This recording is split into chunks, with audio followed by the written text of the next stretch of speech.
호세아 선지자의 마지막 선포이자 결론의 말씀입니다. 호세아는 마지막 선포에서 가장 먼저 이스라엘아 내 하나님 여호와께로 돌아오라 라고 선포하고 있습니다. 이는 죄 가운데 살아가고 있는 이스라엘을 향한 하나님 아버지의 마음이기도 하죠. 하나님은 이미 우상 숭배에 빠져서 하나님께 죄를 짓고 있는 이스라엘을 향해서 처음부터 끝까지 회개를 촉구하고 계셨습니다. 또한 이스라엘이 죄를 뉘우치고 돌아오면 모든 죄를 용서하시고 그들을 용납하시겠다라는 그 하나님의 사랑의 마음을 보여주시기도 했습니다. 하나님의 마음을 선포한 이 호세아는 이스라엘 백성에게 2절의 말씀을 보니까 너는 말씀을 가지고 라고 말씀합니다. 여기에서 말씀은 우리가 잘 알고 있듯이 하나님의 말씀, 율법이지요.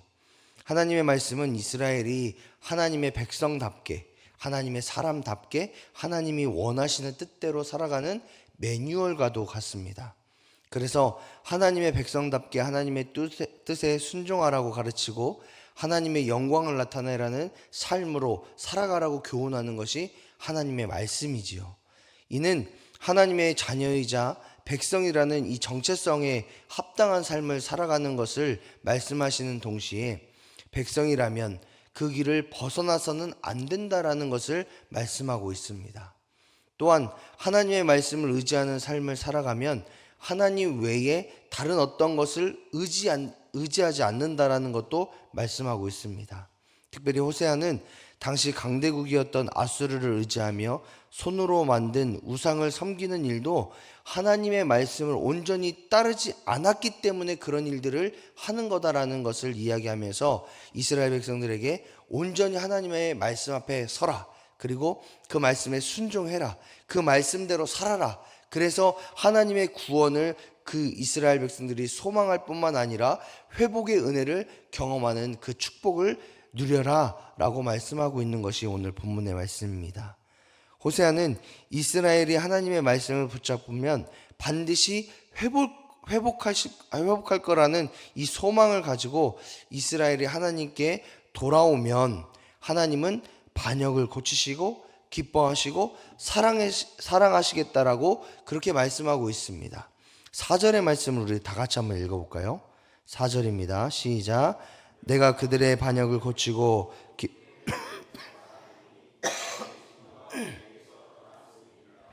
아멘. 이스라엘을 향한 하나님의 마음은 언제나 회개하고 돌아오면, 죄를 뉘우치고 돌아오면, 하나님의 품으로 돌아오면 넓은 품과 사랑의 마음과 또 포용하는 그 하나님의 마음으로 인해서 그들을 용서하실 뿐만 아니라 다시 하나님의 백성으로 삼으시겠다라는 그 마음을 이 4절의 말씀을 통해서 우리에게 말씀하고 있습니다. 이런 하나님의 은혜와 사랑이 포용이 얼마나 크고 아름다운지 5절부터 설명하고 있는데요. 물이 귀한 이스라엘 백성, 이스라엘 땅에서 아침에 내리는 이슬은 생명이 자라고 열매 맺는 일에 아주 귀한 역할을 합니다. 그로 인해 백합화가 피고 백항목이 건강한 뿌리를 내리는 것처럼 하나님은 이스라엘이 하나님께 돌아옴으로 말미암아 하나님의 백성이 됨으로 말미암아 그들의 모든 삶의 생명이 자라나고 풍성한 열매를 맺게 하시는 그 복을 허락하시겠다라고 말씀하십니다. 죄를 뉘우치고 회개한 이스라엘에게 큰 축복을 내리시겠다라는 것이 하나님의 마음이다라는 거죠. 또한 가지가 퍼지고 아름다운 향기를 다른 사람들이 맡을 뿐만 아니라 풍성한 가지 아래 머물 수 있는 사람들이 찾아올 거다라고 6절부터 7절의 말씀을 통해서 말씀하십니다. 이는 죄로 인해 하나님의 심판을 받았던 이스라엘에게 회복하게 하시는 것도 큰 은혜인데 그것에서 끝나는 것이 아니라 다른 사람들에게 영향력을 끼치는 그런 존재가 되게 하시겠다라는 도무지 상상할 수 없는 그 은혜와 축복을 하나님께서 베풀어 주시겠다라고 분명하게 말씀하고 있는 겁니다. 하지만 하나님은 회개한 이스라엘을 통해서 현실적으로 일어날 수 없는 그 축복의 삶을 살게 하실 뿐만 아니라 다른 사람들에게도 선한 영향력을 끼치는 그런 축복의 존재가 되게 하시겠다라는 것보다 더 중요한 것이 있다라면 하나님과 동행하는 삶, 하나님과 친밀하게 살아가는 삶, 하나님의 백성답게 살아가는 삶이 더 중요하다라고 말씀하고 있습니다. 지금까지 하나님은 이스라엘의 죄로 인해 심판과 멸망의 말씀도 주셨지만, 더 나아가서 이스라엘 백성들이 그런 어려운 시간들을 겪었지만, 하나님은 이스라엘이 우상을 버리고 죄를 뉘우치고 하나님께 돌아가고 말씀대로 살아가면 하나님은 이스라엘을 축복하실 뿐만 아니라, 회복하실 뿐만 아니라 놀라운 은혜와 축복을 허락하시겠다라고 이 14장은 처음부터 끝까지 말씀하고 있다라는 겁니다. 호세아는 이스라엘이 하나님의 말씀을 청종함으로 말미암아 용서와 회복을 누리기를 간절히 원했습니다. 하지만 이스라엘은 그런 호세아의 바람과는 조금 다른 모습을 보여줬어요. 그렇기 때문에 호세아는 9절 말씀을 통해서 다시 한번 이 말씀을 정리하는데, 우리 9절의 말씀을 다 같이 한번 읽어보겠습니다. 9절입니다. 시작. 누가 지혜가 있어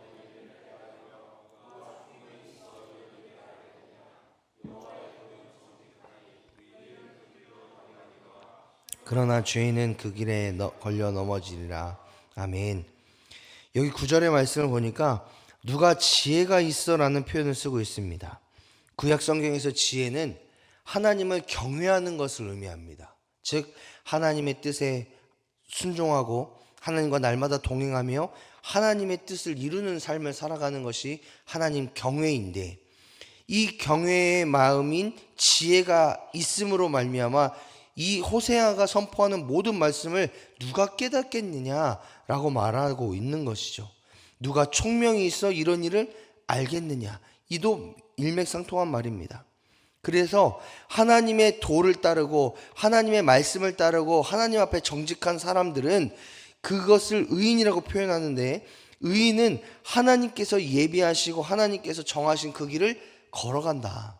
그러나 반대로 죄인은, 즉 하나님의 말씀에 순종하지 아니하고 하나님의 뜻을 알지 못하고 하나님을 경외하지 않는 자들은 그 길에서 걸려 넘어질 거다 라고 말씀하시면서 이 호세아서를 마무리하고 있습니다. 이렇게 말하는 의도가 어디에 있을까요? 죄인으로서 걸려 넘어져라? 이게 의도가 아니라 죄인으로서의 삶을 탈피하고 의인의 길을 살아가라. 그래서 하나님을 경외하고 하나님의 뜻대로 살아가며 하나님의 도에 발견되어지고 그 길을 걸어가라. 이것이 바로 호세아의 마지막 결론이기도 합니다. 하나님께 사랑하시는 여러분, 성경의 인물들 뿐만 아니라 종교개혁자들도 오직 하나님의 말씀이 온전히 세워졌을 때에, 하나님을 경외하는 마음이 온전하게 있을 때에 비로소 하나님을 온전히 섬길 수 있을 뿐만 아니라 삶 가운데에 함께 하신 하나님의 은혜 가운데에 살아갈 수 있다라고 주장하고 있습니다. 그리고 우리의 삶을 통해서도 수많은 경험들이 있습니다. 그렇기 때문에 성도인 우리는 가장 중요하게 생각해야 되는 가치관은 내가 하나님의 말씀대로 살고 있는가, 또 하나님의 뜻이 내 삶 가운데에 이루어지고 있는가, 하나님의 꿈이 내 비전이 되고 하나님의 성품이 내 인격이 되며 하나님의 권능이 내 능력이 되고 있는가, 내 삶 가운데에 하나님의 말씀과 하나님의 뜻이 이루어지고 있는가를 삶의 가장 중요한 가치관으로 여겨야 될 줄 믿습니다. 그리고 그것을 내 삶 가운데에 갖고 나가는 것이 바로 성결입니다. 다른 무엇보다 내 삶의 주인이 하나님 되셔서 하나님의 영광을 위해 살아가는 것이 우리의 삶이 가치관인가, 또 방향이 되고 있는가를 늘 점검하시면서 우리가 하나님의 말씀에 순종하고 뜻대로 살아가는 그런 정직과 신실에 하나님을 의지하며 살아가고 있는 것이 우리의 삶인가를 점검하시기를 주님의 이름으로 축복합니다. 그랬을 때에 우리가 하나님 앞에 온전히 서고 하나님을 경외하며 하나님의 뜻 가운데 살아갔을 때에 하나님은 우리의 삶을 복되게 하실 뿐만 아니라 가정과 자손들, 교회와 나라를 하나님께서 주시는 형통으로 이끌어 주실 줄 믿습니다. 간절히 바라는 것은 저와 여러분의 삶 가운데에 하나님께서 함께 하시기를, 하나님의 말씀이 중심이 되어서 우리의 삶이 하나님으로 말미암아 이 모든 것이 하나님이 베풀어 주신 은혜요 축복이다라는 그 간증이 많이 나타나시는 저와 여러분의 삶이 되시기를 주님의 이름으로 축복합니다.